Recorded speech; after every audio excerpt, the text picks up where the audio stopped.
This video is sponsored by Homie and the Dude. This is it, Delta. Within these walls rests the last inscription of the legendary tales of Homie and the Dude. Fortune awaits. First were the writings of Sky Zephyrs, their guide to airships and aerial combat. Then came the carvings of the Wandering Tavern, a floating RPG setting full of mystery and adventure. And finally, we unearthed the etchings of the Scorched Basin, an upcoming system-agnostic setting that combines elements of Mad Max and Dune. But now we found the last piece of the puzzle. This is it, Delta. A discount code from David Watches for 10% off any purchase at their website, hatdbuilder.com. Link in the description below. What do you mean you got the same code in an email? Are you telling me we did all this for nothing? Yeah, we do look good in these hats.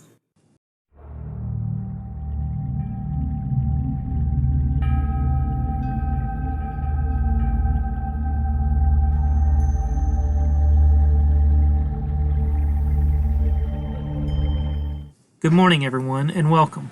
One thing I've learned in my time running tabletop role-playing games is that the amount of lore a game master gets the opportunity to share with their players during a game is far less than the amount they have written down. So many writers turned game masters have pages of detailed history and backstory for their setting that the players will never see. On one hand, such writing can be cathartic for game masters who live and breathe this game while their players only spend a few hours every week or so on it. And this lore can provide inspiration for future adventures or major plot twists. On the other hand, it still feels like a waste if it's just going to sit unread in a dusty old notebook in the corner of your room for the rest of eternity. But how do you introduce this lore to your players without unloading it on them through some big exposition dump? Simple, by using small exposition dumps, as historical plaques. So what's wrong with using a big exposition dump to share the lore of your world with your players? For starters, a long narration without any action or decision making to break things up can lead to boredom.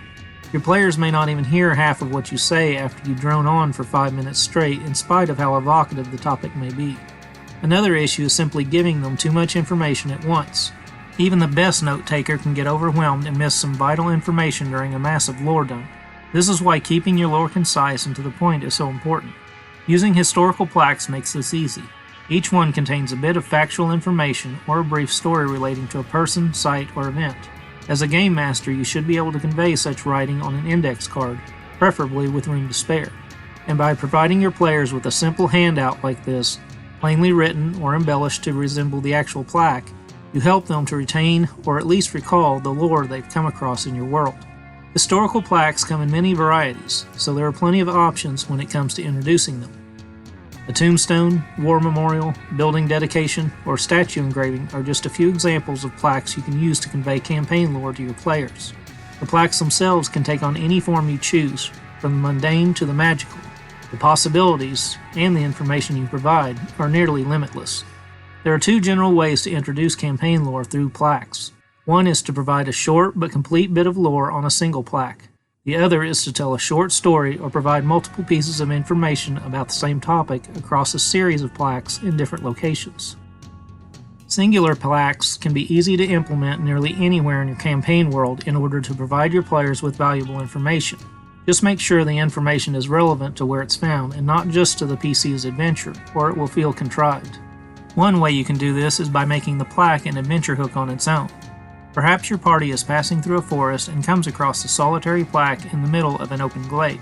The plaque identifies the glade as the site of a battle between a clan of wood elves and a sect of chaotic pyromancers who once threatened to destroy the elves' forest home. After reading this plaque, your party may scour the battlefield for simple loot, search for the elves to learn more about the historic battle, seek out the remaining pyromancers to gain new magic, or ignore the plaque entirely. Regardless of their actions, you've planted a seed for future adventure hooks with this bit of lore, and it's no longer gathering dust in the corner. Here's an example of a short story from campaign lore turned into a series of plaques. The great city of Barandal was once a bustling and prosperous capital. Many of its citizens were renowned gold workers, silversmiths, and fine jewelers. Yet the riches of Barandal would lead to its demise as they attracted the insatiable gaze of Zadanex the Cruel. The fiery dragon Zadanex arrived at Barandal with greed in his heart.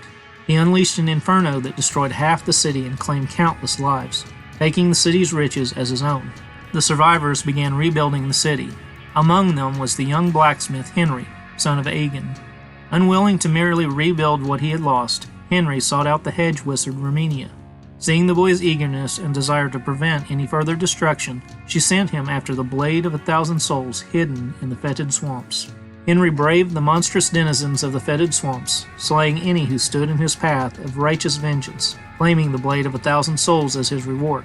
And so at long last he returned to the blackened city of Barandal to await Zadanex the Cruel. When the dragon Zadanex returned, Henry was ready. He drew the blade of 1,000 souls and slew the great serpent, reclaiming the treasure he had stolen. And so Henry Aegonson was named the King of Barandal, where he ruled for many years and was praised by all. Each section of this story can be put on its own plaque, embellished with a title, and then placed at different points around the city to detail its history while serving as a multi-part memorial for the great hero.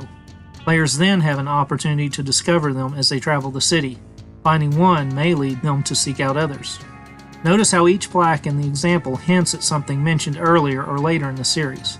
A small bit of lore can be a great tease for players to get them interested in the history of your world, even if you provide it out of order. And when a bit of campaign lore gets your players asking questions and searching for more information, you know they're invested in your world. Sometimes, regardless of how much time and effort you put into creating compelling lore for your campaign, your players just won't be interested without the promise of a reward. Fortunately, it's not hard to accommodate such loot-loving fiends. In my Accolades video, I mentioned the online game City of Heroes and its badge system. One way to earn badges in that game was to read various plaques around the city, much like what I've mentioned in this video.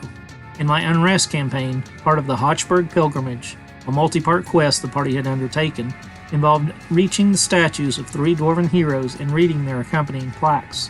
While the pilgrimage was meant to reward the players, its main purpose was to inform them of the people and traditions of the ancient dwarven kingdom of Bulwark, so that their lore might never be forgotten. And again, the rewards were pretty nice too.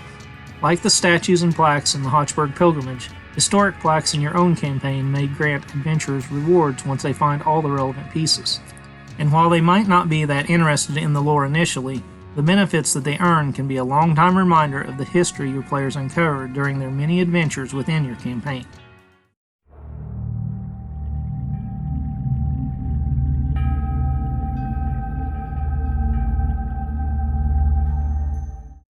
That does it for this episode. I hope this video gives you a greater appreciation of historical plaques and encourages you to incorporate them into your own fantasy world. They can be the perfect way to share the lore of your campaign that would otherwise go undiscovered. And don't forget to check out Sky Zephyrs, The Wandering Tavern, and the upcoming Scorched Basin setting from Homie and the Dude. Until next time, I'm David Watches. I'm Napoleon Diaz. And thanks for watching. For more gaming tips, check out these hot videos.